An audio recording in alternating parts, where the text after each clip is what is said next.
Psalm 130. Out of the depths I cry to you, O Lord. Lord, hear my voice. Let your ears be attentive to the voice of my supplications. If you, O Lord, should mark iniquities, Lord, who could stand? But there is forgiveness with you so that you may be revered. I wait for the Lord, my soul waits, and in his word I hope. My soul waits for the Lord more than those who watch for the morning, more than those who watch for the morning. O Israel, hope in the Lord. For with the Lord there is steadfast love, and with the sovereign is great power to redeem. It is God who will redeem Israel from all its iniquities. Let us join our voices in singing again.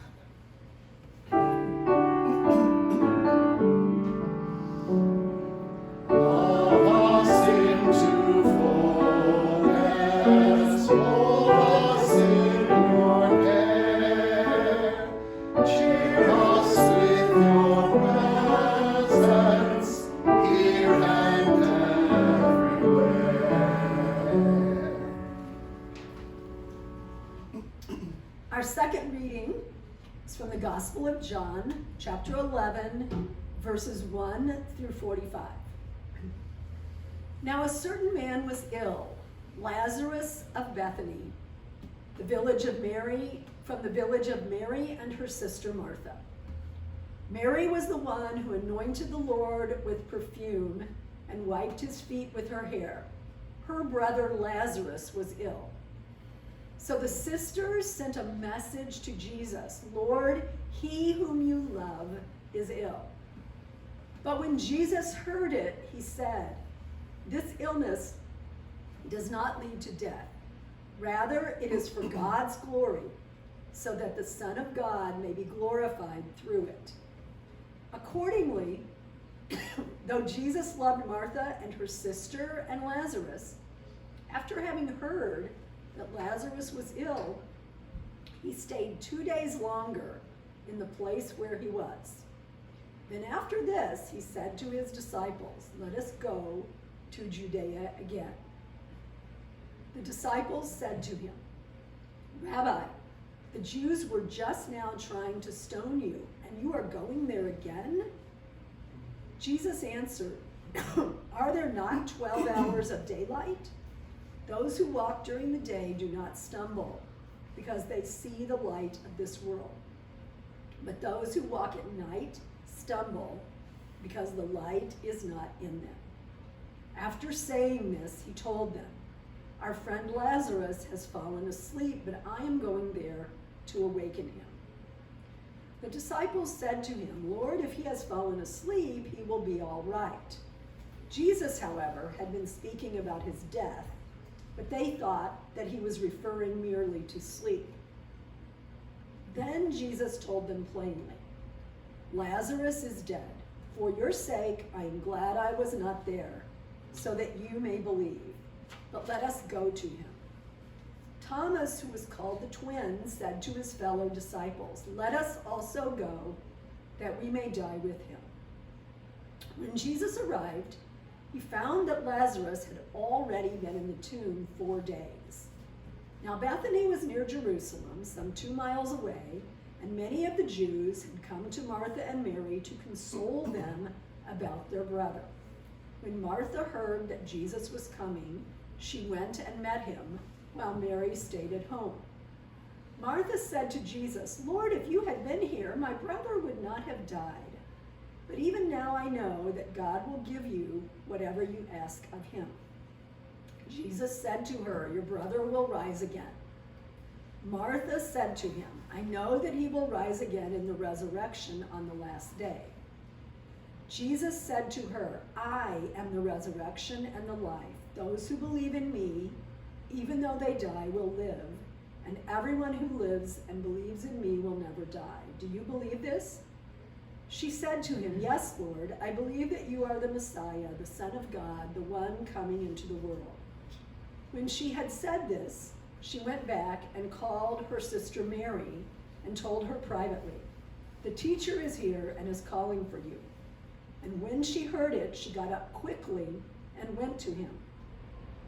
Now Jesus had not yet come to the village, but was still at the place where Martha had met him.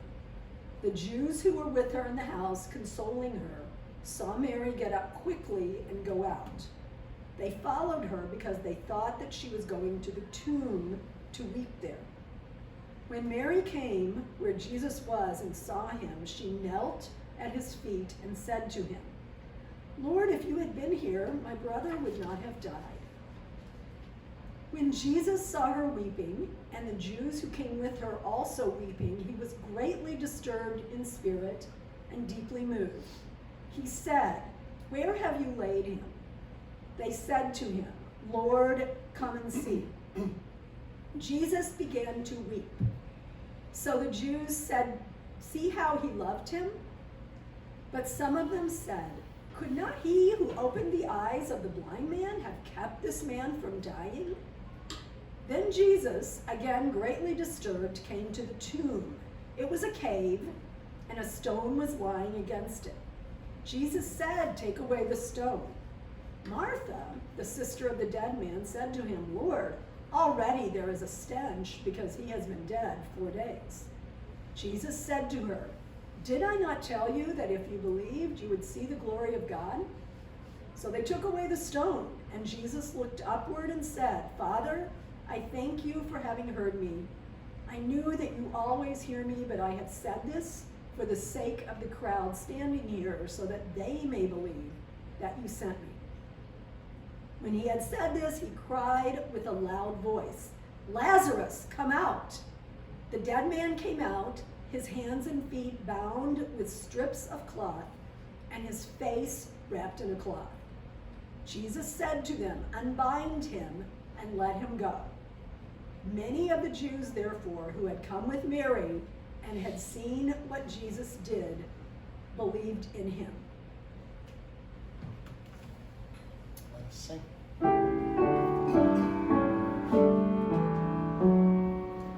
Of us into fullness, and we will be strong.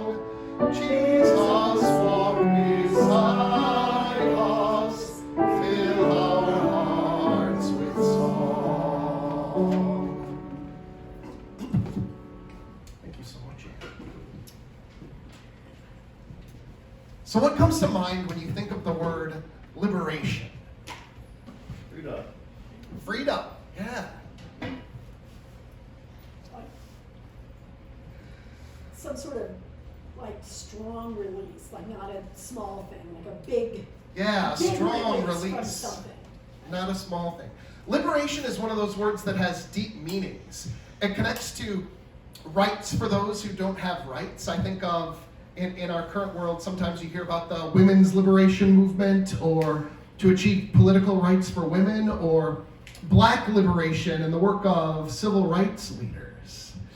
When I hear of liberation, I think of really opening up the world. We're in the midst of a series right now called Looking for Love. It's a reference to the song by Johnny Lee with the lyrics, "Looking for love in all the wrong places, looking for love in too many faces." This song displays the fact that we often look for love in places that we don't find it. There's a tradition of using this time in Lent to turn back toward God, to reorient our lives to the rhythms that bring us into full relationship with God. When we look for love, aren't we actually looking for God? As we create space in our lives that provide an invitation for God to enter in, God does. And so over the course of Lent, we're looking at different places that we can find God's love. And this week, we look to the Liberator. As I sat down to look at this week's gospel, I began to think of the fact of where this is situated in John's gospel. It's just after the story of Jesus raising Lazarus from the dead that John turns to the religious leaders of the time. John shows us their fear and the fact that this this act of raising Lazarus from the dead is the thing that pushes them over the edge to decide that this Jesus must be done, that he must be crucified. But why is this? Why would raising someone from the dead be the thing that disrupted their system? The thing is that although Jesus is considered a rabbi, he is considered a leader in the faith, he chose to work outside of the systems at that time. He wasn't connected to the temple, to their systems of government. He wasn't dependent upon anyone else to earn his own living because the people in the community, mainly the women in the community, supported his ministry. There was something radical afoot. This person who wasn't dependent upon them, this person who wasn't a priest, wasn't a religious scholar. He was called rabbi, but he was a homeless, wandering rabbi, wasn't he? This Jesus was poor. He had almost nothing. In addition, for Jesus to raise someone from the dead was a massive sign. In the scripture up to this point, only Elijah and Elisha had ever brought someone back from the dead. This revealed that God was working outside of those structures of the status and systems of the temple that they had set up. How dare someone who was a common person, someone who was just like everyone else, disrupt the hierarchy of the time? It was, after all, this hierarchy that maintained the order in the community. In this occupied state that the Romans ran, there had to be order. I think that it's not too far off from some things in the world that we live in today. There are systems in the world today that people benefit from, right? Things that we benefit from.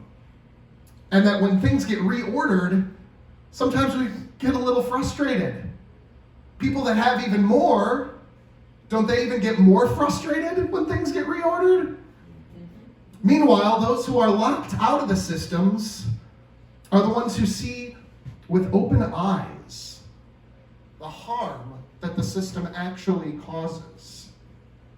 Each of us has the places in our own lives where we find ourselves outside of those systems of power and control, but I would venture to guess that each of us in here also has ways that we benefit from the systems that are in place, don't we? Marcia McPhee says, sometimes the things we think offer love actually seek to bind us, preventing us from being full and whole and offering the best love to the world. These words can sting when we apply them to the systems that we are complicit in. Each of us has been threatened by someone not like us. Each of us has had a time that we've been worried about something or that we've felt like we were pushed out or marginalized. The priests went to enforcement mode when they witnessed Jesus' miracle, and they did so, I would think, reflexively. I would venture a guess that at any time that we hold our certainties about God and our awe and wonder about God away from us, that we create walls for someone somewhere. That if we are too certain of, this is what God thinks, and you are in and you are out, that creates a wall. It's precisely God's mystery, some of the uncertainty that God has, that allows for liberation. Now, the other reading that we had today was from the Psalms. The Psalms are a wonderful place to go in a world that is non-binary. There are some who say of Christians, don't ever be worried, don't ever be frustrated. But the Psalms show us that faithful people through the ages have cried out to God. In Psalm 130, the psalmist cries out from the depths as they sit and wait for the Liberator. They say, my whole being waits for the Lord. There's this expectancy, this need to wait. Waiting for God in this way can be an act of curiosity. It can be an act of looking to the world. When we're certain of who God is and how God works, there's really no waiting, is there? We know.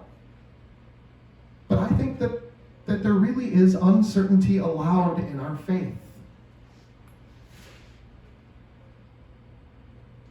I believe that God is still at work, even in those gray areas.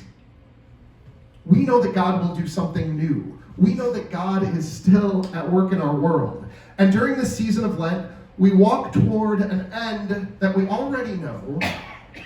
But if we allow ourselves to be present in the Lenten journey, instead of skipping to the end, we can experience some of those things that the disciples are experiencing. What if we felt the anticipation, the worry even, the anguish? I think of Martha and Mary losing their brother and that anguish that they felt. But I also think of the act of liberation that Jesus engaged in. We are called to be a part of that act of liberation. Jesus did not wait until someone told him that he had the authority to do the incredible acts that he did. He just did them. So we are called to look for the liberator. We're called to engage in acts of connection and love. We're called to tell others that God has a preference for those who are marginalized by our systems. We're called to tell others that God has a preferential option for the poor. This is one of those things that comes out in liberation theology, that God actually has a preference for those who are poor. We're even called to call out to those who may feel left for dead by the church. Come out, walk, live, love, shed your funeral clothes, and offer your deepest self, your deepest love to the world. So what are the way that you are called to do these things? Each of us has those called to be Jesus' hands and feet in our community. Each of us has the call to see those that need new life. What are the ways that our church is being called to do these things? You know, one of the ways that we continue to do this is on the second Sunday of the month, we're at Chicago Methodist Senior Services, providing worship for those with dementia. To me, that group of people is loved by God, is offered new life. But I'm sure that there are more ways that we can be engaged in our community too. We know that the world continues to look for love, and they often do it in the wrong places. We will continue to look for love from a place of liberation. Let us continue to find God even in the places of uncertainty. Let us continue to point to God and to love those who are on the edges. Let us continue to look for the liberator and to be people of liberation. Amen.